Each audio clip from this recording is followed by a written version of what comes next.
Welcome to my mommy's podcast. This episode is brought to you by Dr. Stephen Cabral and his 21-day health challenge. If you've struggled to lose weight or keep it off, or you're tired of fad diets and cleanses only to be disappointed by the outcome, this might be the solution for you. Dr. Cabral has worked with thousands of people on this, and he knows that the only way to finally actually resolve those issues is by removing the underlying root cause that's holding you back, and that's what this is designed to do. So your liver filters all of the blood in your body every 6 minutes, but with the influx of everything we're exposed to in our modern day environment, often our livers can't keep up, and our bodies don't have any choice but to store these things away in our fat cells, our organs, and even our brain. And this is actually a good thing because it's protective, but it can lead to these issues that we don't want to deal with. And over time, that toxic buildup can cause symptoms of poor health and eventually can lead to all types of disease in the body. Dr. Cabral's detox is comprehensive, full-body, functional medicine-based detoxification that gently eliminates harmful toxins while rebalancing the body at a root cause level. So it works with the body, not against it. In this 21-day detox, people see things like decreased bloating and puffiness, weight loss and better metabolism, rebalancing of hormones, gut reset, clearer skin, improved blood sugar levels, increased energy, sleep, and digestion. And this is your chance to hit the whole body reset button and get guaranteed results from a very highly research-backed doctor. You can get a 21-day detox and save $100 or a 7-day detox and save $20 at stephencabral.com/wellnessmama. That's stephencabral.com/wellnessmama. This podcast is brought to you by Wellness. That's wellness with an E on the end. My personal care line focused on creating safe and natural products that nourish your body from the outside in so you can feel great about your family using them. I'm so excited about our best-selling mineralizing toothpaste that now comes in 3 different options. Our best-selling original mint, charcoal for extra whitening, and now strawberry flavored, which is absolutely a kid favorite. Unlike most toothpaste, ours doesn't have a poison control warning because it only contains ingredients that are safe and beneficial to your oral microbiome and to your tooth enamel. It's centered around hydroxyapatite, which is a naturally occurring mineral that's used in tooth enamel. It also contains things like aloe, neem, and green tea to naturally support the optimal oral microbiome balance in the mouth, which is a big factor because when the oral microbiome gets out of balance, it can go one of 2 directions: in the direction of strep mutans, which leads to cavities and tooth decay, or toward gingivitis. And those don't actually happen at the same time, but they're competing opportunistic bad bacteria.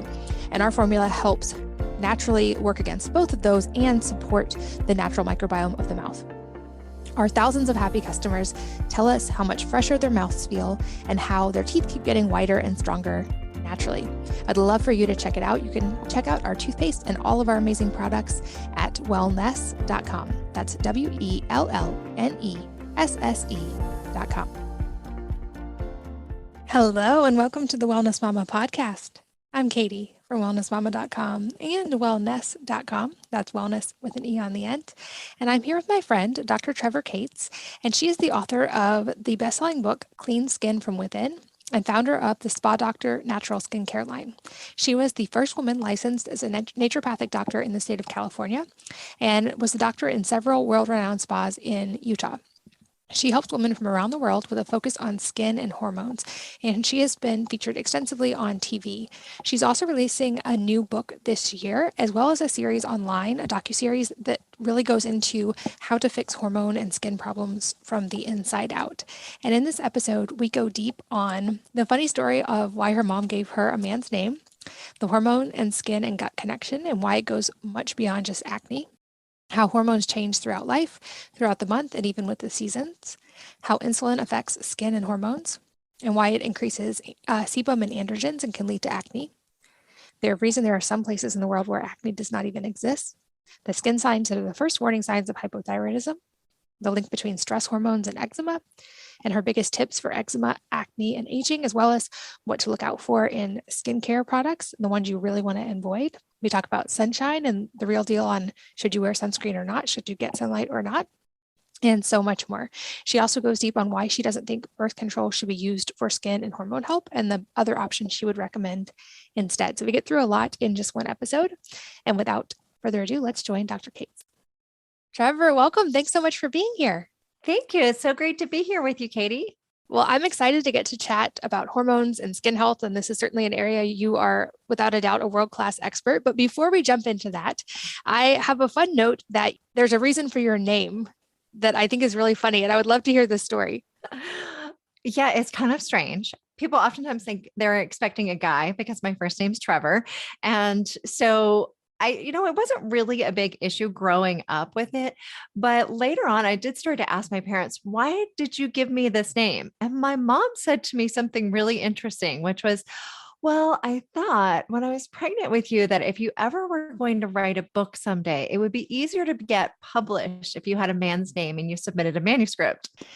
So funny. And ironically, you have now published books. Yes, I have one book out and one on the way coming out later this year. And it actually helps that I'm a woman. Isn't it funny? The tide has shifted. In fact, you were the first woman, this is also in my notes, licensed as a naturopathic doctor in California, from what I understand. Yes, I was. Yeah. Arnold Schwarzenegger was governor at the time, and he appointed me to the Naturopathic Advisory Council to help set up when licensure passed for California. And so, because I was on the advisory board, I was one of the three people appointed. I was the only woman appointed, so I was the first woman licensed. Very cool story. And I know you've worked with thousands of people for lots of different reasons, but one area you are especially an expert in is skin health, and also especially the hormone connection to that. And I feel like this is a very top of mind issue, especially for a lot of women, and especially after it seems like the last couple of years have caused some anxiety and hormone imbalance for a lot of people. And so I would love for us to delve deep on this today. But to start off broad, can you just kind of walk us through the hormone and skin connection? Because I often see people trying to treat skin problems topically and not necessarily address them internally. And I have teenagers right now. And so that's, as they go through this, I'm like, yeah, you could put cream on your face, but what's going on in your gut or what's going on with your hormones? So let's talk in a broad sense about that right now. Yeah, absolutely. So, as I oftentimes talk about skin being our magic mirror, that's an outer reflection of our overall health. And I think a lot of times people forget that our skin is our largest organ and it's connected to everything. And that includes our hormones. And so, with my first book, I kind of touched on hormones a little bit in my first book, but it was the question that people asked me most about, because I think a lot of times people don't really think of this connection with hormones. The only thing, sometimes they think about it with hormonal acne, but there's so many other ways that our hormones can impact our skin. But I think a lot of times people forget that there are more than just sex hormones that play a role in our health. And so there are adrenal hormones or thyroid hormones, there's melatonin, there's insulin, there are all kinds of different hormones beyond sex hormones. And so these constantly are changing.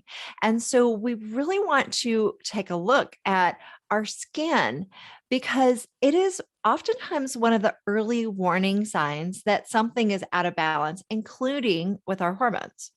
Yeah, so let's talk about that because, like you said, especially for women, there's so many different hormones that are up and down at different times.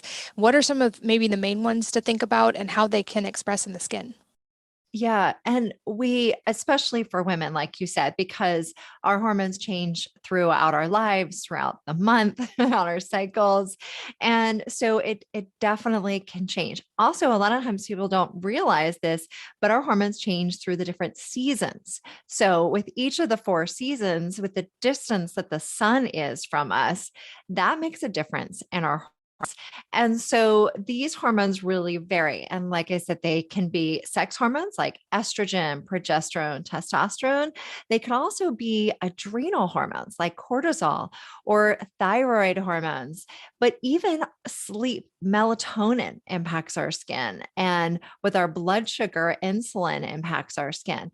And so for example, I think a lot of times people don't realize it. A lot of times people think of sex hormones when it comes to hormonal acne, but insulin plays a really important role. So when we actually eat a lot of sugar or foods that turn to sugar and that increases our blood sugar, that increases insulin, because insulin is job is to kind of help us with using glucose in the body. So insulin will rise, but with an increase in insulin, that increases sebum production in the skin, and it also increases androgens, which are also hormones that impact the skin. So that triggers acne breakouts.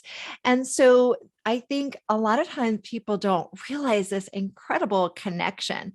And then, I mentioned acne, and I talk a lot about acne because it is the most common skin condition in the United States. I think people should know, though, with acne, that there are some places in the world where acne does not exist, but they don't have the processed foods. They eat a very much a whole foods diet. They don't have the crazy stress that a lot of us have. So it's different, but it's important to realize that acne is very much something that we experience in the US where other countries don't experience it. But there's also things like dry skin or premature aging or eczema. A lot of different skin issues can also be tied to our hormones. One of the first early warning signs of hypothyroidism, low thyroid function, is dry skin. So a lot of times people will notice their hair and their skin, that there changes dryness and brittleness of their hair as well. And on the flip side of that, if they have hyperthyroidism, their thyroid is too active, they can have oily skin or maybe even acne prone skin. So that's another example. And then I know I could keep giving these examples, just give one more, and that is eczema, atopic dermatitis. Now, this is what was my big issue when I was a kid was atopic dermatitis and really any kind of allergic kinds of issues that I had with my skin. And one of the big hormones that impacts eczema or atopic dermatitis is cortisol. Our stress hormones really that will increase inflammation in the body, and that can trigger more of the inflammatory skin problems, especially immune related like eczema. So I'd love to go through each of these a little bit deeper because certainly as you're saying them, I hear from a lot of listeners who have maybe a child with eczema or who, despite being in their 40s, still have acne or certainly who have dry skin. So I'd love to kind of go deeper on, you explain sort of where these can come from, the hormonal triggers, and then also what we do about them. And I'm guessing there might also be a gut connection here, especially with things like eczema, but I would love to hear when you have a patient that comes in, what are some of the things you take them through to start identifying where the problem's coming from? Yeah, I'm really glad you brought up the gut connection because there is the gut brain skin axis, and it's a really important connection. Our gut impacts our gut microbiome, which I'm sure you talk about with your audience. I know you talk about with your audience, the microorganisms that live in our gut and that help in our health in so many ways. It's not just confined to the gut. It actually impacts our skin microbiome, and our skin has its own balance of microorganisms that live on and protect it, keep it healthy looking.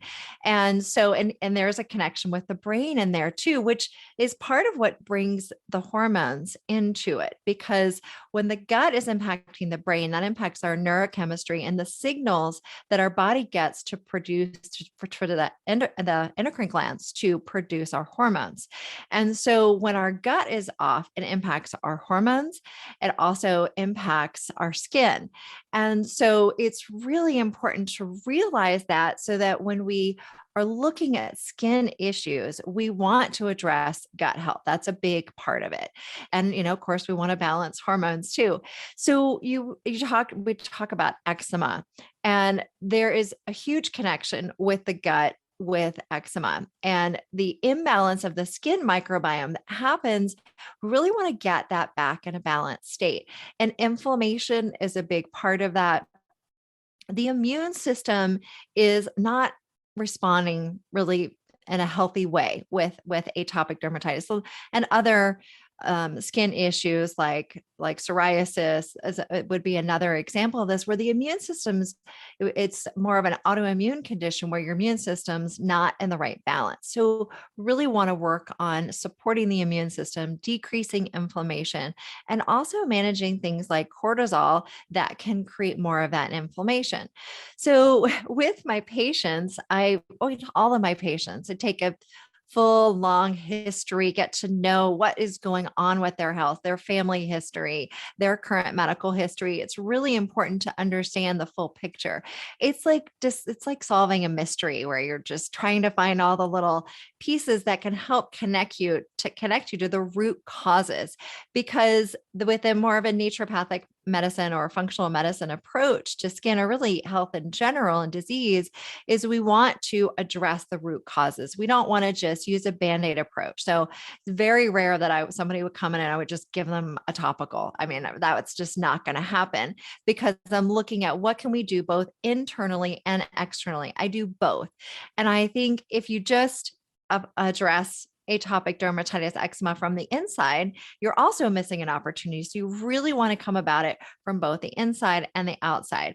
So I oftentimes will start off, with a patient with giving them recommendations to help with their gut health, to help with decreasing inflammation, and both, with foods to take, supplements that can help. We may want to do some testing if I'm not quite sure where we need to focus first. I might do some gut testing. I might do some food intolerance testing to see where they are. I might actually test their adrenal function too and see what's going on with that. And then it really helps me hone in on the specific supplements that I will recommend for them. And also, I always give my patients a topical as well, but I'm not giving them steroid treatments. I'm not giving them topical steroids. I'm not giving them topical antibiotics or anything like that. What I'm doing is I use a local compounding pharmacy, which has natural anti-inflammatory and soothing ingredients that will help calm the skin down topically. That makes sense. And I know another common one is teenage acne. And you mentioned hormonal acne can be at any phase of life, but it seems especially common in teenagers. And I see this in, my kids and have a lot of friends, and this is very much seems to be a common thing among teenagers. And I know obviously that's a time of life when there's a lot of hormone changes going on, and probably the body is pumping lots of certain hormones. Are there any, obviously with individuality and personalization in mind, are there any things that are kind of universally helpful in the teenage acne equation? Well, with teenage acne, of course, you're talking about big changes in hormones during puberty and around that time. And it can go on for many years. But with so much of what we want to do with hormone balance has to do with lifestyle choices that we're making. And I know it can be tricky with kids getting them to eat healthy, but it is a really key component is gut health and what's going on with their gut microbiome, because that's going to help keep their hormones in more of a balanced place. Now, some people have more of a genetic predisposition to acne, and that might be why you might see acne in your child versus other kids that are eating a similar type of diet or having a certain similar type of lifestyle, because we can have certain genetic triggers, but that doesn't mean that we have to suffer through acne. That just means that we need to be a little bit more proactive on changing our genetic expression with the lifestyle choices we make. So that includes what we're eating. And fiber is one of the big ones. A lot of times kids aren't getting enough fiber in their diets, which helps with the gut microbiome. It helps us build up those healthy microbes and that nice balance in the gut. And also sugar is one of those big triggers. Like I mentioned, when we eat sugar and it increases, it has that trigger effect of triggering acne. So if you can kind of curb that, and really it's the increase in blood sugar. So it's not just sugar, it's things that cause the blood sugar to spike and to stay up or to do that roller coaster. So the more we can do, and again, fiber can be really helpful at balancing blood sugar. So that's one of the things you'd certainly want to look at gut health. We also want to look at certain nutrients, because a lot of times there are nutritional deficiencies going on, especially when there's a gut component. So there are certain things like zinc that's important for the skin and overall, and certainly can be a deficiency in some people. And we see, of course, the zinc is important for the immune system and so many other things too, but we oftentimes see zinc deficiencies in people with acne. So that there are certain nutrients that people with acne really need, and B vitamins also, certain B vitamins can be helpful. Yeah, I've definitely noticed that with my teens is hydration being important, clean diet with like lots of vegetable sources of fiber and clean protein, which I think makes sense as they're in that kind of massive muscle and hormonal growth phase. And then also B vitamins, especially it seems like vitamin B5 or pantothenic acid can be helpful. And I've read, you can probably confirm or deny this, but that one, especially in teenage boys, when they have a lot of that conversion happening to testosterone, if they don't have enough B5, it can kind of slow down that process. And then they can actually end up with a lot more hormonal acne. I don't know if that's accurate, but it seems anecdotally helpful. Yeah, and zinc also is really important for that hormonal balance as well. Zinc is another one, and so yeah, absolutely. And with those good proteins, we want to make sure we're getting the right good fats too, right? So not the hydrogenated oils and a lot of the processed foods and oils that we find, but more of the healthier fats like avocado and olive and coconut and things like that instead. Now, that being said, we also want to think what oils we're putting on the skin, right? Because I think a lot of times people with acne are terrified of using anything with oils on their skin, but our skin actually needs the right balance topically too of oils. And a lot of times people are making the mistake with acne of stripping their skin of the oils because they think, oh, oils are bad, oils trigger acne. But it's not really about that. We want the right balance of oils in our skin because it helps with the pH of our skin and it helps with the skin microbiome. If our skin is stripped of the oils, our skin has to work harder to create those on our own. So then it ends up, kind of sometimes will backfire on people and they'll get more oilier skin from it. So instead of stripping the skin with a foamy or cleanser or a bar of soap, we want to use a mild acidity, a cleanser with mild acidity. And I like having some plant-based oils in there to help with that.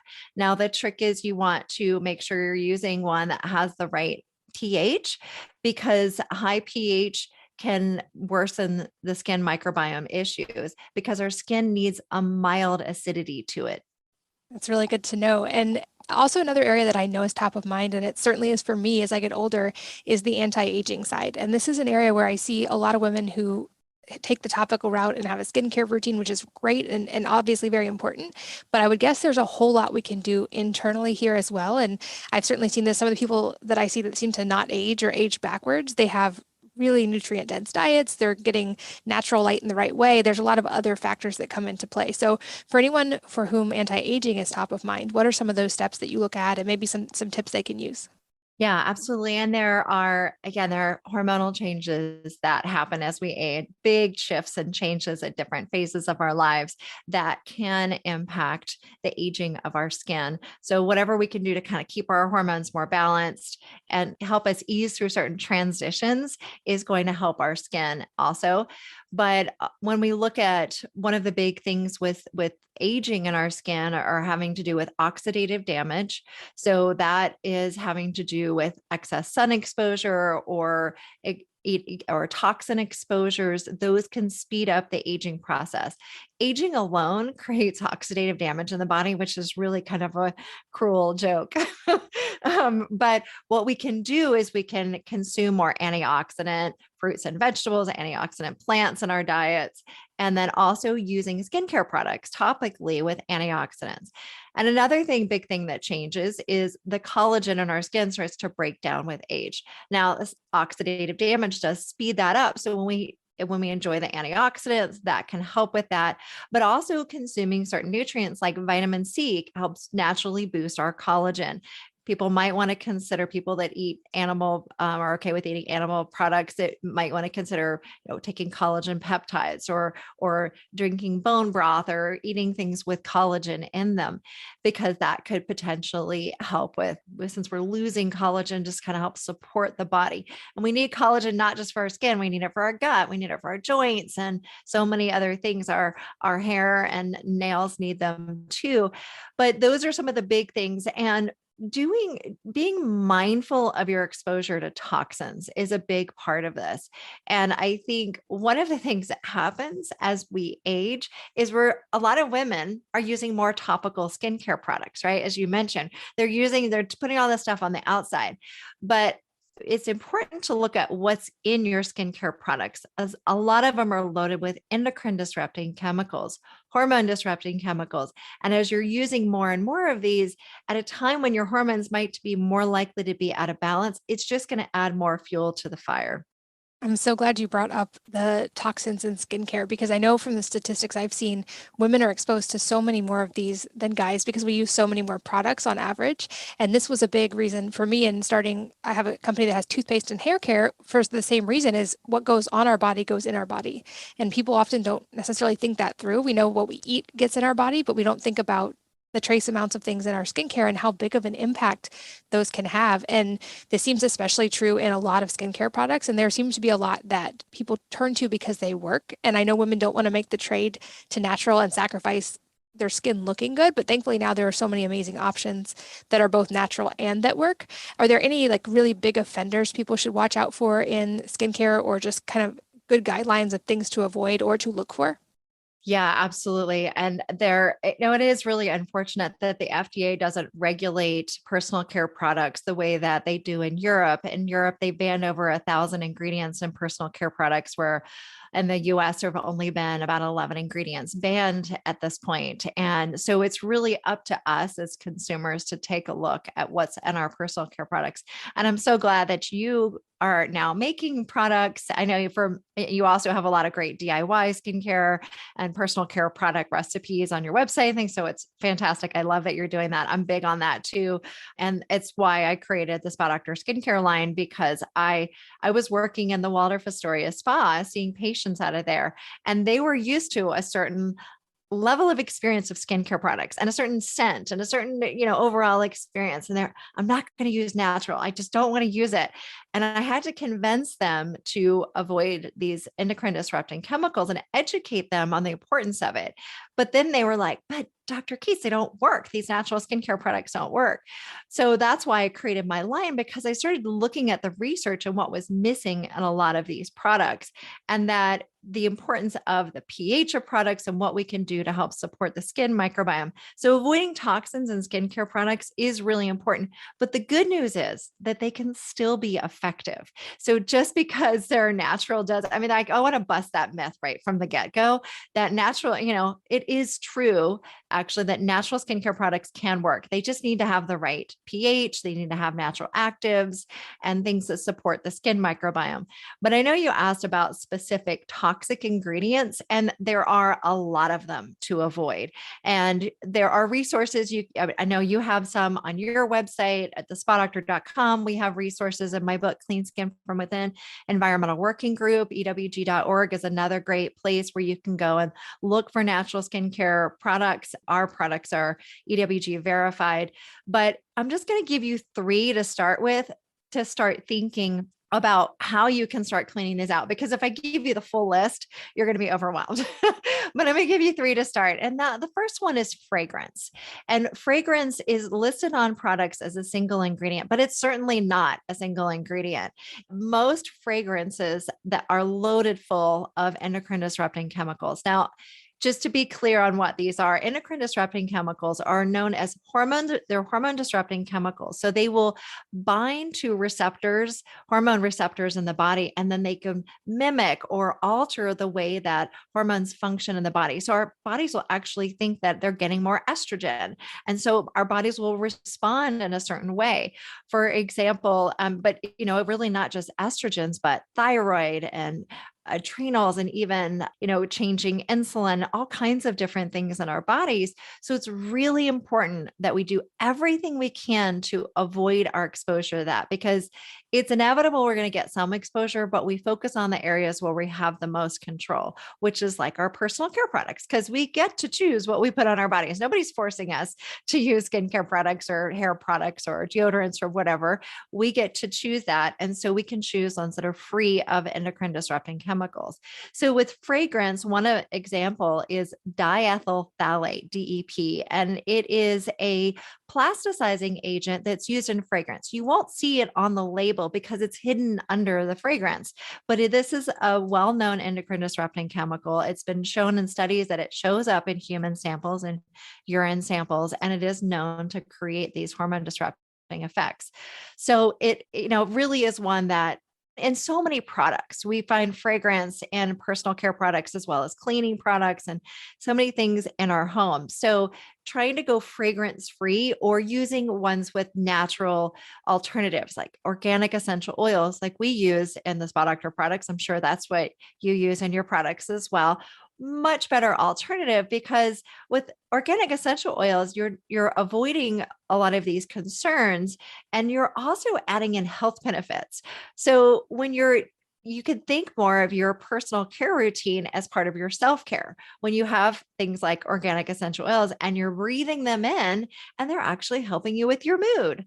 So that's a nice side benefit instead of a side effect, right? So fragrance is the biggest one. I think mainly because there's so many possible ingredients in there, and also because we use so much of it.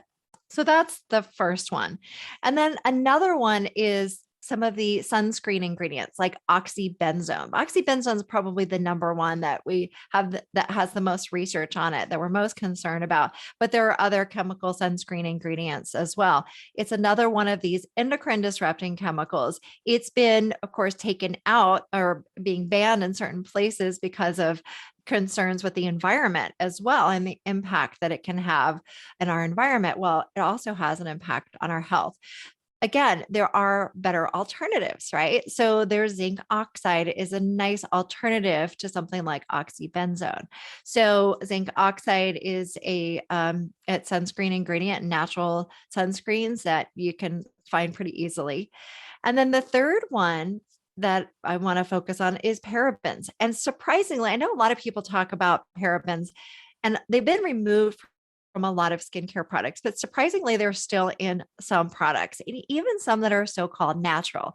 And it really drives me crazy when I hear skincare manufacturers say, oh, but it's just such a small amount and it's really not going to impact you. And I just think there's no way that anyone can say that truly, because we are getting exposed to so many of these endocrine disrupting chemicals, and it adds up. And you see these show up in human samples. It's shown up in breast tumor tissue, parabens have. And I've done tests on my own patients and correlated the exact type of paraben with what they were using that showed up in their urine sample. So I know that these get absorbed. Yeah, I think that's an important point. And I've mentioned on here before is, babies are now born with hundreds of these chemicals in their cord blood, and the placenta does a great job of filtering out most things. So those are just the ones that get through, which means these are really prevalent in mom's body and diet and skincare and all of this. This episode is brought to you by Dr. Stephen Cabral and his 21-day health challenge. If you've struggled to lose weight or keep it off, or you're tired of fad diets and cleanses only to be disappointed by the outcome, this might be the solution for you.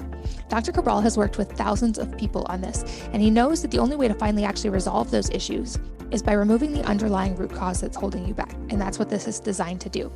See, your liver filters all of the blood in your body every 6 minutes, but with the influx of everything we're exposed to in our modern day environment, often our livers can't keep up, and our bodies don't have any choice but to store these things away in our fat cells, our organs, and even our brain. And this is actually a good thing because it's protective, but it can lead to these issues that we don't want to deal with. And over time, that toxic buildup can cause symptoms of poor health and eventually can lead to all types of disease in the body. Dr. Cabral's detox is comprehensive, full-body, functional medicine-based detoxification that gently eliminates harmful toxins while rebalancing the body at a root cause level. So it works with the body, not against it.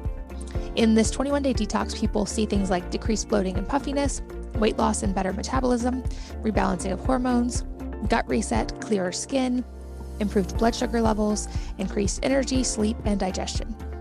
And this is your chance to hit the whole body reset button and get guaranteed results from a very highly research-backed doctor. You can get a 21-day detox and save $100, or a 7-day detox and save $20 at stephencabral.com/wellnessmama. That's stephencabral.com/wellnessmama. This podcast is brought to you by Wellness. That's wellness with an E on the end. My personal care line focused on creating safe and natural products that nourish your body from the outside in, so you can feel great about your family using them. I'm so excited about our best-selling mineralizing toothpaste that now comes in 3 different options. Our best-selling original mint, charcoal for extra whitening, and now strawberry flavored, which is absolutely a kid favorite. Unlike most toothpaste, ours doesn't have a poison control warning because it only contains ingredients that are safe and beneficial to your oral microbiome and to your tooth enamel. It's centered around hydroxyapatite, which is a naturally occurring mineral that's used in tooth enamel. It also contains things like aloe, neem, and green tea to naturally support the optimal oral microbiome balance in the mouth, which is a big factor because when the oral microbiome gets out of balance, it can go one of 2 directions: in the direction of strep mutans, which leads to cavities and tooth decay, or toward gingivitis. And those don't actually happen at the same time, but they're competing opportunistic bad bacteria.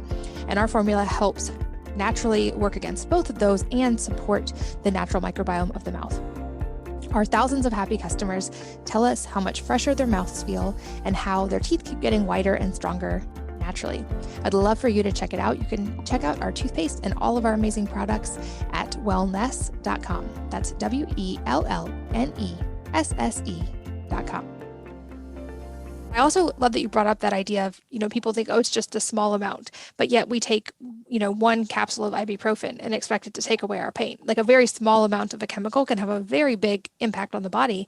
And there isn't the same awareness and regulation of this in skincare products like we thankfully are starting to see in food. And so I think this is a really important issue. And I love that you bring so much light to this because I've seen in my own life, and I've seen it in listeners and readers, how big of a difference it can make over time. And it isn't as drastic as if you're like completely intolerant to a food and you remove that food and your stomach stops hurting that day. But I feel like people see within the course of a week or 2, when they start removing these things, they just start to notice things, maybe energy more or more clarity or certain problems starting to go away. And so I love that you bring so much awareness to this. And you also have an upcoming book called Natural Beauty Reset that I want to make sure we get to talk about as well. And from my understanding, there are 4 key factors that you bring up for people to focus on. And I would love for you to just kind of give us an overview of these. Yeah. So Natural Beauty Resets, my second book. My first book, Clean Skin from Within, really focused on my 2-week program to help people clear out things and get to the root cause for behind skin issues. And like I said, the hormone imbalances was one of the big questions I got asked about a lot. So there's a big focus on harmonizing hormones, balancing hormones in this book, and understanding our hormones for women, understanding the various hormones in our body and how they play a role in the way that we look and feel and how they show up in our health issues. I think it's so important for women to realize that symptoms like PMS, period pain, insomnia, and hormonal acne are common, but they're not normal. And they're not things that we should just struggle through. They're so common that I think so many women think that this is just a normal part of being a woman. But it's really important for women to realize these are just signs that show that your body's out of balance and that we need to restore harmony. So that's what this book is about, is helping women harmonize hormones, restore radiance. And I do it with 4 seasons and with food, movement, mindset, and skincare. Those are the 4 different aspects for each season because our needs change, our skin changes, our hormones change with each season. If you think about it, in the summertime, your skin is very different than it is in the wintertime. So the skincare practices that you have should be different. They should change with each season. Our foods change with the seasons. The nutrient density of food in certain times of the year is totally different. And so we can shift our diet according to what foods are more in season because of the nutritional density of that. And so even if you live in a place where it doesn't feel like there's seasons, maybe somebody living in California, the sun does change. The distance of the sun changes and our daylight exposure changes. So we change, our hormones change, our food changes. And so we need to adjust with that. And also the way we move our bodies, our motivation level might be different at different times of the year. And so we can adjust with that with mindset and movement. So food, movement, mindset, and skincare. And I'll put a link to both of your books in the show notes at wellnessmama.fm. I'd love to also touch a little bit on sunlight. And I am curious your take on this because I'm very much a pro vitamin D person and getting healthy amounts of sun exposure. But I know often sunscreen is recommended as part of an anti-aging and skincare routine. You already mentioned you for sure want to watch out for the chemicals and the offenders in certain sunscreens and that there are more natural options. But my personal preference is to just wear a hat or cover up if I'm going to be in the sun for a long time. But I'm curious your take and any maybe tips to help protect skin if we are going to get sun exposure. Yeah, I'm a big fan of hats and cover-ups as well. And that's my preference over sunscreen, but I love being outdoors and I recommend everyone get outdoors and enjoy the great outdoors because that is such an actual important part for our skin and for our hormones is to be in the outdoors and to be in nature and to get sunlight exposure and to be around plants and trees and have our feet in the grass and the dirt and the microbiome. There's so many benefits from being outdoors. So I think that there are some things that we can think about when we don't want to get too much sun exposure because we do know that can create more premature aging. It can set us up for skin cancer. We do know that, but we can be mindful of it, wearing hats, cover-ups, trying not to go out in the middle of the day, trying to focus our time on the outdoors, maybe earlier or later in the day, and just spending our indoor time at the sun's peak hours. But we definitely do need sunlight exposure. And like you mentioned, vitamin D is so important for our health, for our hormones. It's actually a pro-hormone. And a lot of times people just think of it as a vitamin, but it is essential for our hormonal harmony and also for our skin and our immune system and preventing so many different chronic diseases. And so what I suggest people do is depending upon where you live, your skin, how much pigment you have in your skin, it does change a little bit and also with your age and things. But for most people, you can get some nice vitamin D from being out in the sun on unexposed skin for 10 to 15 minutes a few times a week. And it doesn't have to be your face because I still think it's good to cover your face because that's where we get the most exposure year round. Or even when you're sitting in your car and you feel like that glass is protecting your skin, you're getting those UVA rays right through the window. And those are the most damaging and aging of the rays. So still being able, and you don't want to wear a hat while you're driving, that's not going to work. So having some sunscreen, I think, on your face is not such a bad thing, but still giving yourself some exposed skin time where you're not constantly covered up with sunscreen so that you can get your vitamin D. And I think it's crucial for people to get their vitamin D levels tested. 25 hydroxy vitamin D, such an easy blood test to get to find out where your levels are. So then you know if you need to supplement with that or if you're in a good place. And that's going to change. Another one of those big things that changes throughout the year. Our vitamin D stores build up typically during the spring and summer months, and then that helps us last through the fall and winter. But if we're spending a lot of time indoors, we're not going to get that. So it might be good to take some vitamin D. Yeah, I'm so glad we got to talk about that because I think the vitamin D has been lost in the conversation about skin exposure. And we know just how important, like you said, it's beyond just a vitamin. It's actually very important for hormones and is a big part of that process. And we know it also reduces the risk of other types of cancers. And also we found out in the last couple of years, respiratory infection severity and lots of other things. And as we get close to the end of our time, I want to make sure I respect yours. I know you also have an online event that brings a lot of this together and it gives a lot of resources. So can you touch on that briefly? Yeah, absolutely. It's the Hormones, Health, and Harmony docu-series. It's a 9-part documentary series. I interviewed 53 experts on hormones, and we cover every aspect of women's hormones and everything from our skin and our hair and how hormones impact that to infertility, PMS, period pain, to perimenopause, menopause, thyroid, metabolism, weight, sleep. We cover it all in this docu-series. And I wanted to do this to really bust the myths that are out there and that so many women are being given things like birth control pills for hormonal acne, even when they're not sexually active, or they're given antidepressants for their mood when their hormones aren't looked at, or they're given sleep medications, again, when their hormones aren't looked at. And so we need to look at these things and understand how toxins play a role in our hormones and our exposure to those, what we can do about it, how our gut plays a role, and what are the other factors in our lives that can help us balance our hormones, because our hormones can work for us. A lot of times people think our hormones are working against us, but we need to get them in a really balanced place. I'm so glad you mentioned the birth control thing, because the last stat that I read was actually that more women are prescribed hormonal birth control for things outside of actually birth control, for hormonal reasons or acne. And I think this is really important because that's what women are told. And often we don't realize there are other options. But I know you have lots of experience with this. I guess I'll ask in a broad sense, are there times when that actually is the most effective thing if you're just talking about skin health or hormone health, or are there always better options if people are willing to address the hormone side? I think hormonal birth control overall should only be used for birth control.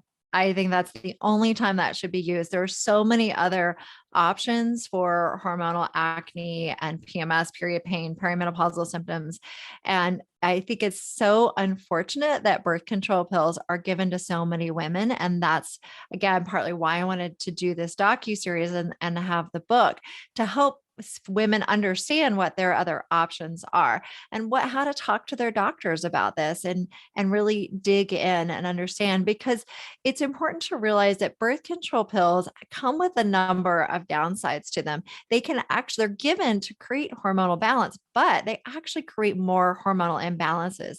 For example, it suppresses testosterone, and it can throw off your estrogen, and also create microbiome and gut microbiome issues, nutritional deficiencies, and come with a number of side effects, some of them quite serious. So only using them, talking to your doctor about all the different options for birth control. If that's the best option, consider it for that. But for anything else, there are way better options. And I will put the link, like you mentioned, in the show notes at wellnessmama.fm so that people can find the docuseries as well as your books, and also your skincare line that I've used, and it's awesome.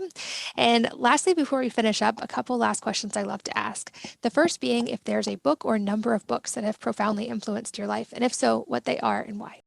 Yeah. So the book that has most profoundly impacted me is the Encyclopedia of Natural Medicine. Now, this book is, it came out in 1990. So I'm just going to say that. So that was the first edition. It's by Dr. Joseph Brazerno and Dr. Michael Murray.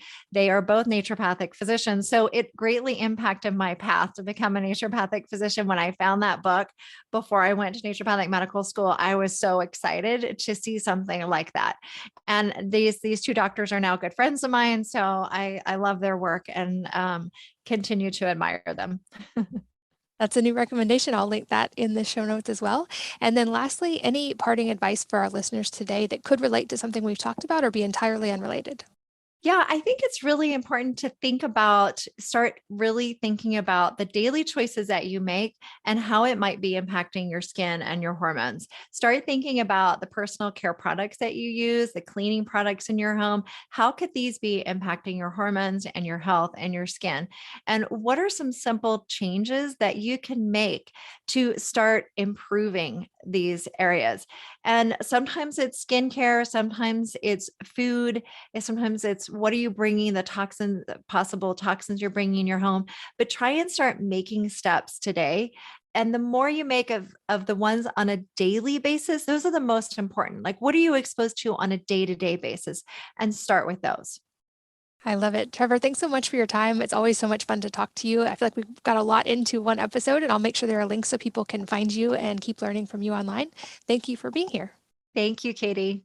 And thanks as always to all of you for listening and sharing your most valuable resources, your time, your energy, and your attention with us today. We're both so grateful that you did. And I hope that you will join me again on the next episode of the Wellness Mama podcast. If you're enjoying these interviews, would you please take 2 minutes to leave a rating or review on iTunes for me? Doing this helps more people to find the podcast, which means even more moms and families can benefit from the information. I really appreciate your time, and thanks as always for listening.